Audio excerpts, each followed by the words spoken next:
Diddy was running some kind of Epstein type deal where he was filming everybody. Genuinely love it when someone like Diddy gets caught, though. I mean, he had a lot of people at those parties, right? I was never at Diddy's party. I don't even know the motherfucker. We're out I don't here want to know nobody. telling jokes. Nobody. If you don't have what they need, they're gonna leave. You gotta keep them there. You need locks on the doors. You need a lot of heat. You don't have no air conditioning. Heat affects the alcohol. Everybody gets a little bit more comfortable and loose. Builds up a nice little sweat. You need some good music, and you need me, of course. Yes. So tell me about your birthday party. Am I invited? Yes. Yes, you're definitely invited. I invite you to all my parties. You just haven't seemed to show up. No, well, is it on the East Coast? Yes. Well, that's why. Why don't you have one here on the West Coast? Because I work all the time. Okay, well, maybe I have one at your house. Where's that? Joe Rogan? The guy just fired off a comment that sent the internet into a frenzy. And this time, he's zeroing in on the eerie quiet around Ellen DeGeneres. With the Diddy scandal swallowing headlines and timelines, one question keeps circling back like it won't let go. Why isn't anyone tying these threads together? Ellen's name keeps surfacing in the chatter, but somehow it's like everyone's acting blind to it. Once Diddy was hit with those major federal charges, the web did what it always does, turned into a full-blown investigation board. Archived clips climbed back into view. Old interviews that once played like comedy now land differently, almost unsettling, when you watch them today. And that's where Ellen enters the frame, because from there, the vibe gets harder to ignore. Viewers began reposting throwback moments of Ellen and Diddy on her talk show, and what stuck out wasn't just the laughter, it was how familiar they looked with each other, trading jokes, and casually riffing about wild parties like it was harmless chatter. Only now, with everything spilling into the open, those fun clips don't feel fun anymore. Something in their back and forth, and the way those conversations flowed, just feels off. All right, we're back with Sean Diddy Combs. Is it Diddy today? Because sometimes you're Puffy and sometimes you're Diddy. Or sometimes you're Daddy. What are you today? I'm so confused today with it. As long as you say it in a nice way. All right. Just like, Yeah. With the narrative flipped upside down, those old punchlines are being replayed like they're coded. Suddenly, watchers are looping the same footage again and again, seeing it through a totally different lens, asking themselves if the laughter was covering something deeper the whole time. And here's where it gets even more intense, because wait until you hear what Joe Rogan actually said about this.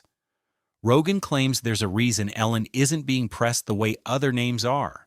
He highlighted that Diddy didn't just appear once, Ellen had him on more than one time.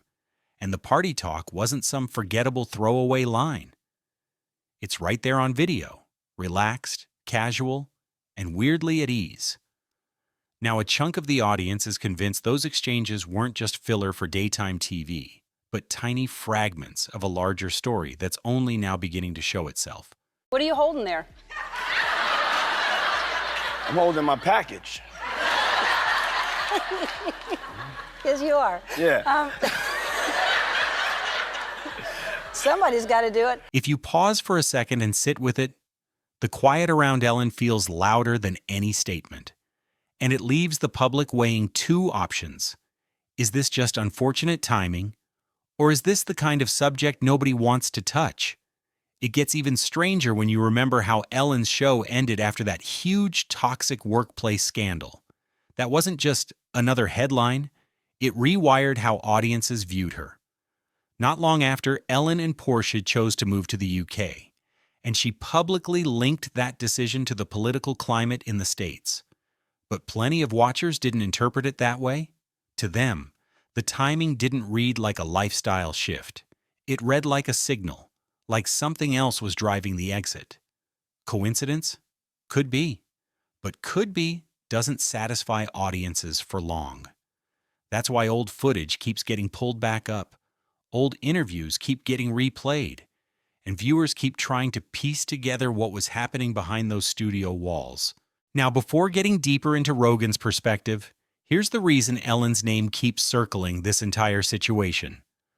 When BuzzFeed News dropped that explosive report on the Ellen DeGeneres show, her be kind persona cracked almost overnight.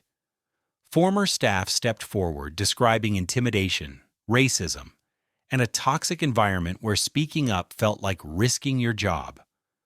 What hit the public hardest was the contradiction. The entire brand was kindness, yet the behind-the-scenes accounts sounded like pressure, fear, and control. The backlash escalated so far that several executive producers were fired, and Ellen eventually addressed it on air. But even after the apology, the public didn't simply move on. The argument narrowed into one massive question.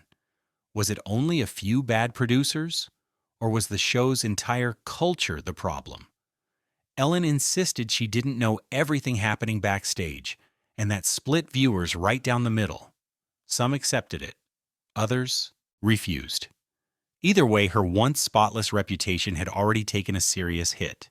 As you may have heard, this summer there were allegations of a toxic work environment at our show, and then there was an investigation. I learned that things happened here that never should have happened. I take that very seriously, and I want to say I am so sorry to the people who were affected.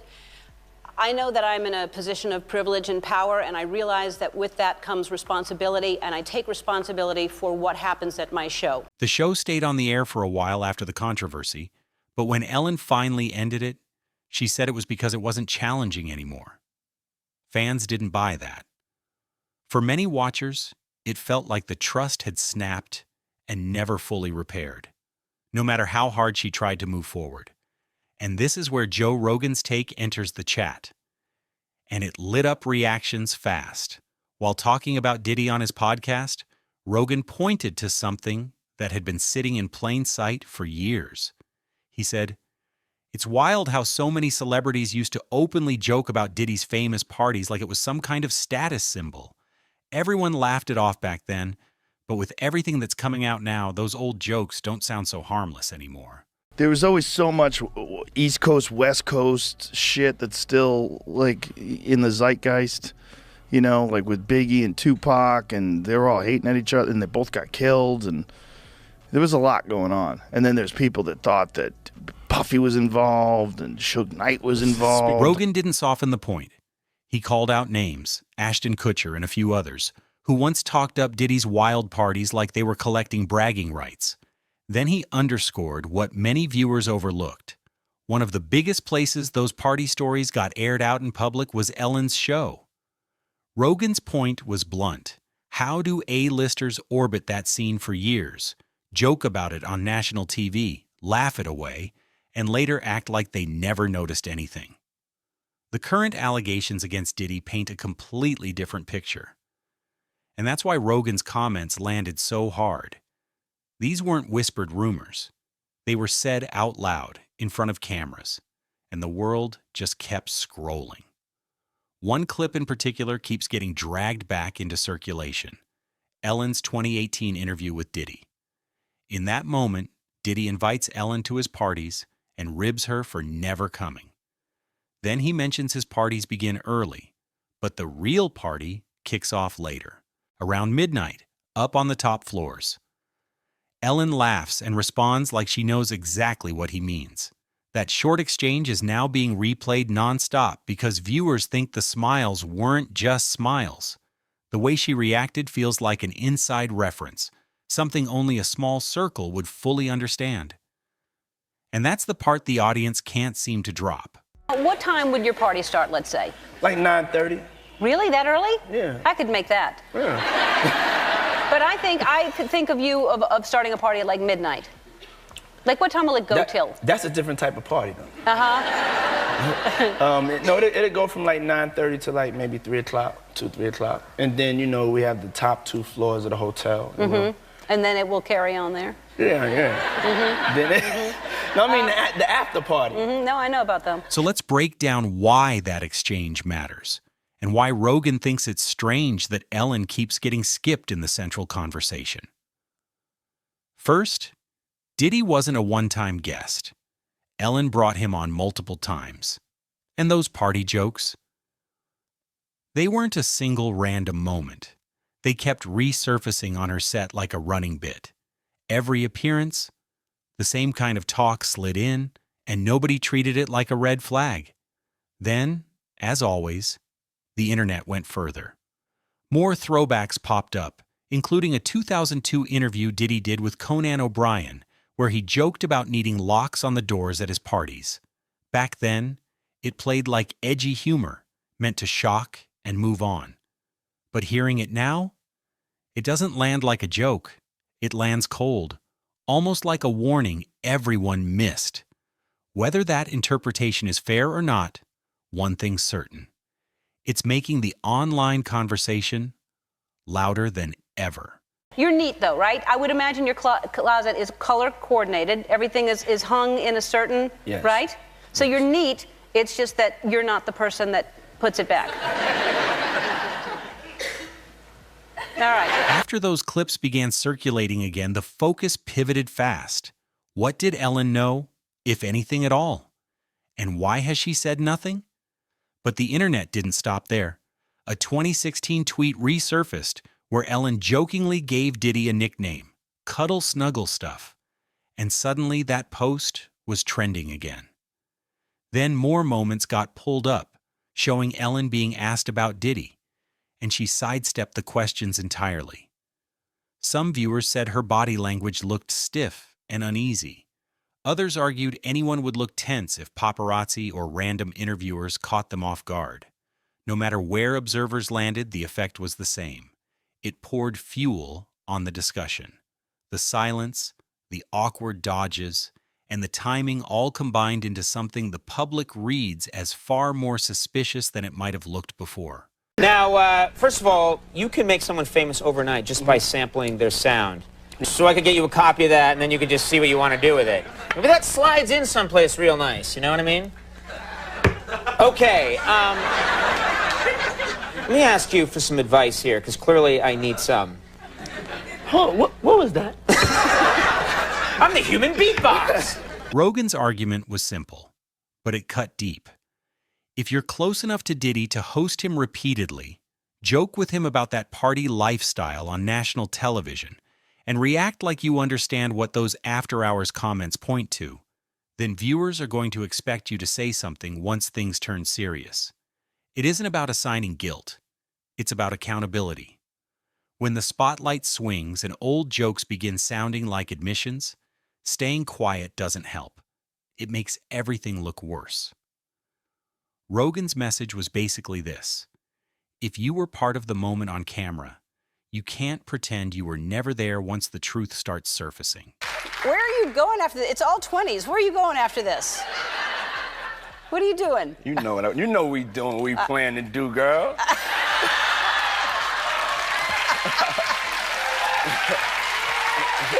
Rogan said it was the silence, Ellen's, and several other major names, that made the whole thing feel suspicious. From the public's perspective, it's jarring to watch figures who once seemed comfortable in the mix go completely quiet overnight. But there's another thread here that makes the story even more knotted. Remember the workplace scandal tied to Ellen's show? That chapter may be why her name keeps getting pulled into this conversation. Former staff described a workplace shaped by fear, where speaking up felt risky and uncomfortable.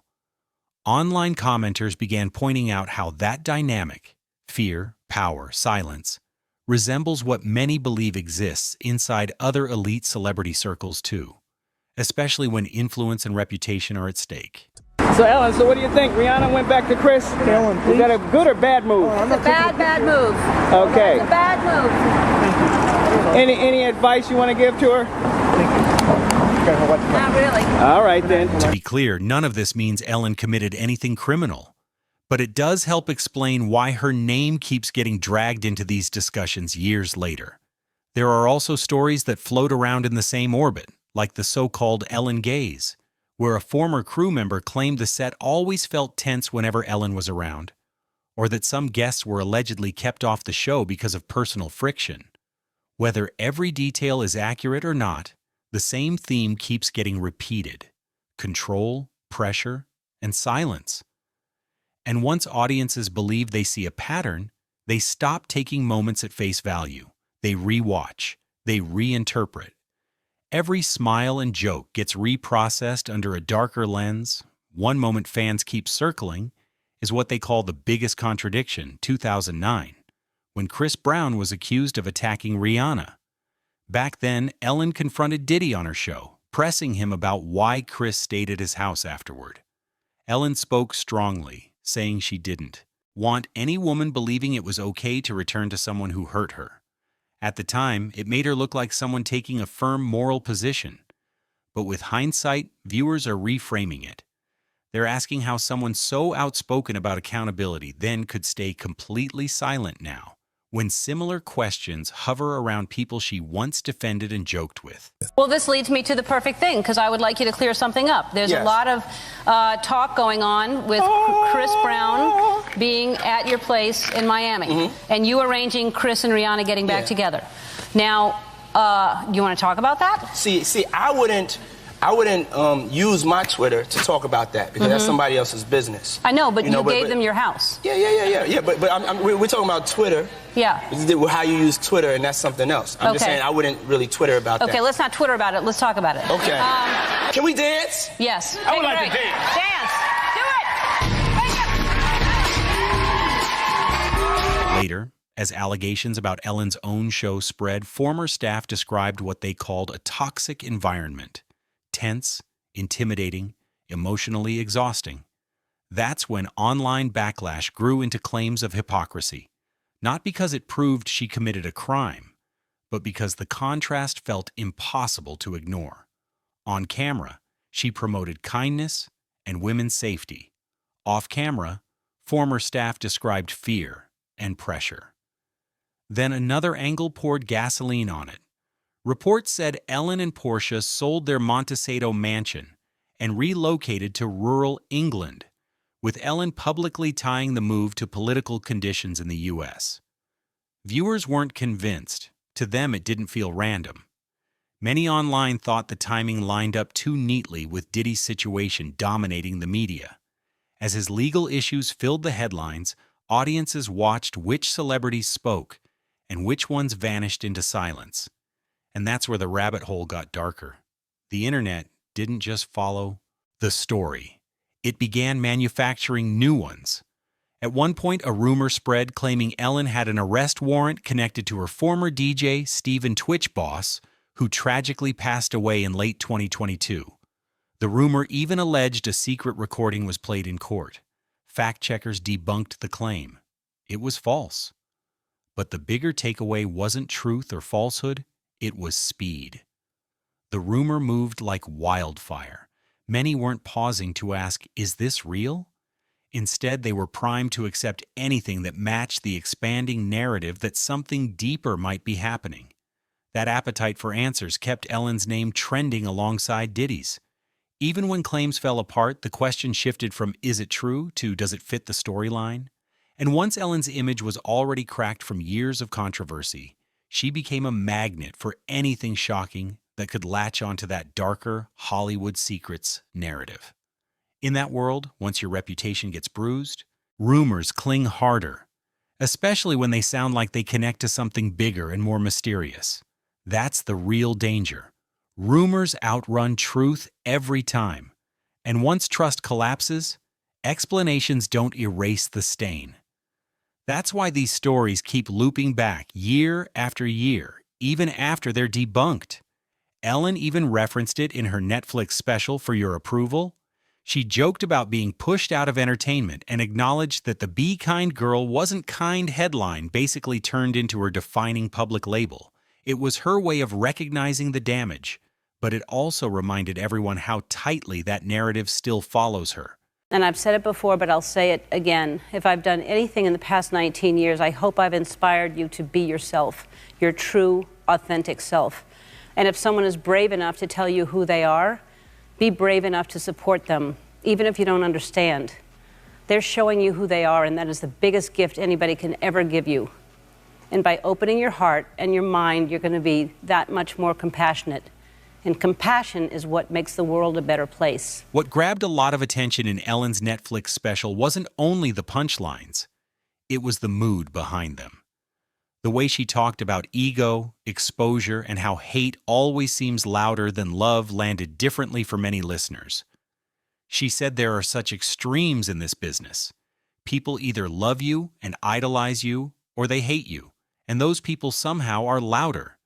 But instead of hearing that as reflection or accountability, many viewers read it as deflection. It came across like someone still wrestling with backlash rather than fully owning what went wrong. That emotional distance made audiences feel like Ellen was still denying the core issue, which reignited the debate all over again.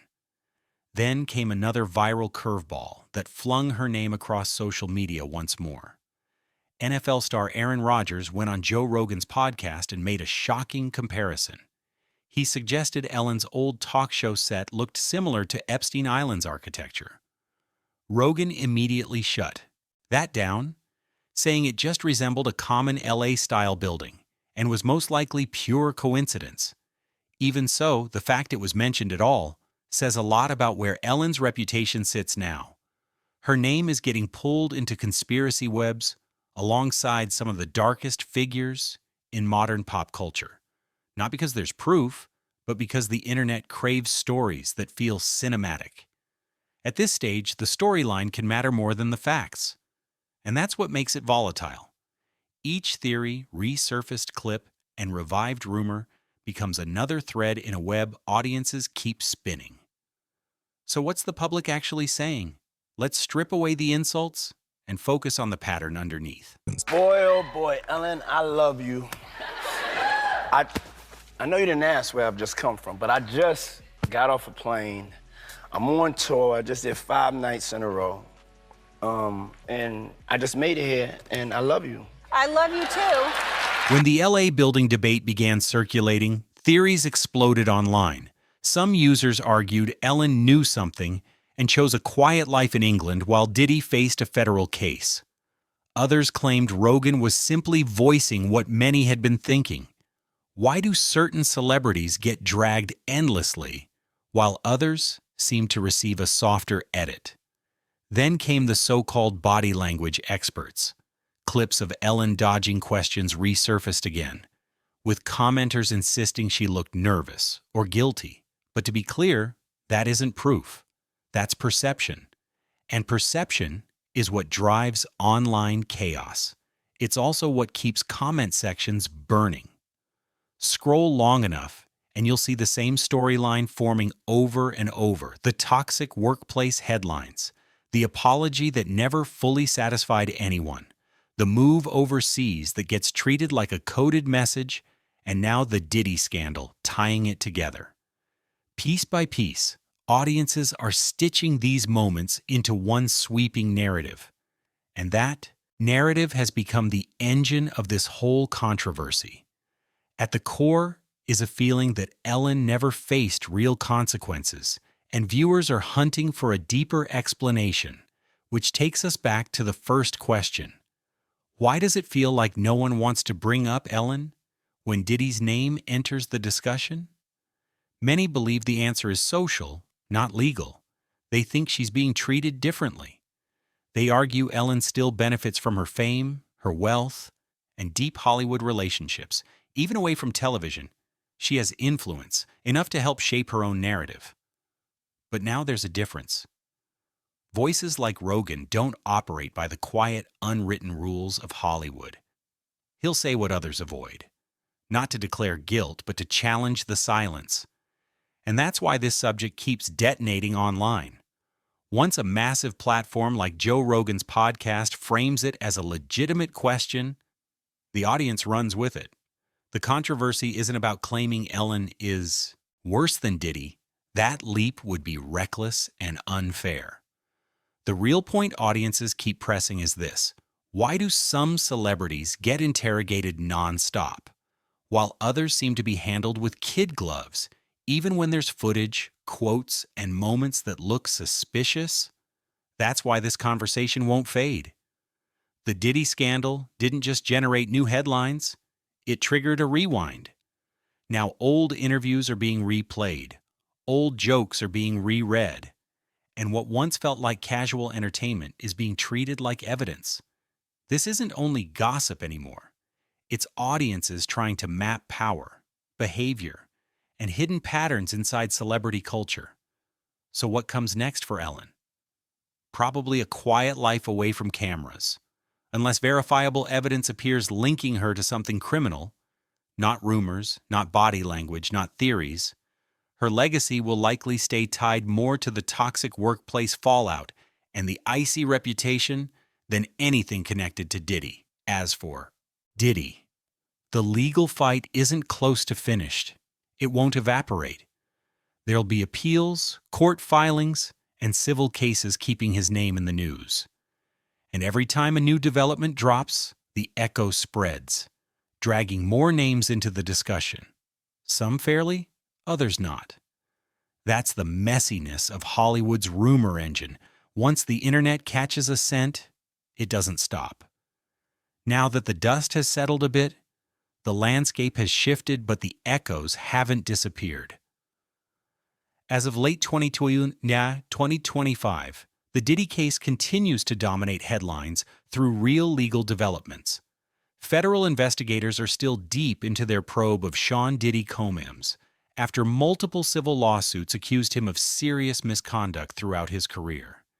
In 2024, Homeland Security agents even raided his homes in Los Angeles and Miami as part of that federal investigation, an event that rattled the industry and left everyone wondering who might be connected next. Since then, Diddy's legal team has denied all wrongdoing, but the reputational damage is undeniable.